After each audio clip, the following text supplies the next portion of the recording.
Lezi sebenzi zasenkomazi ezingaphansi kwezinyunyana iSAMU neIMATHU zithi ngeke zibuyele emsebenzini zingakhokhelwe ngokugcwele imiholo yazo. Le council usinibita njani ngathi ayiphume ihlulekile kubona lesihlava lesibulale masipala. Lokhu kuza emva kokuthi lo masipala uphumele ubala ngokuthi ngeke ukwazi ukholela izisebenzi kule nyanga. Lezi sebenzi namuhla beyiqhinge ngaphandle kwamahhovisi kamasipala zifuna izimpendulo kumeya. Sinyekanyekisiwe lesihlahla kodwa lemfena yiwe letulu. Manje ke sisatawuqhubeka solo sisinyekanyekise mhlawumbe itawuwa.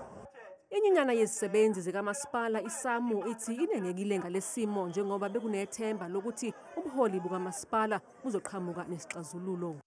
Sihambeni siyohlala phansi ku-drawing board sikhulumisane nale nto le bese siyabona ukuthi thine siresolve ukuthi senda njani.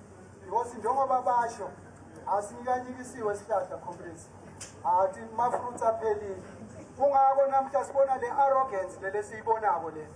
People are using state resources to abuse the power. Kusenjalo nakumasipala wasejozini izisebenzi ezingaphansi kwenyunyana iSAMU zithole umyalelo othi ngeke zihole kule nyanga. On Monday we received the very disturbing news that all municipal workers under Jozi municipality will not receive their salaries for June. So we are very unhappy with the situation. Lo masipala ukhomba ngenjumbane ubuholi baphambilini kokungaphathi ngendlela imali kamasipala.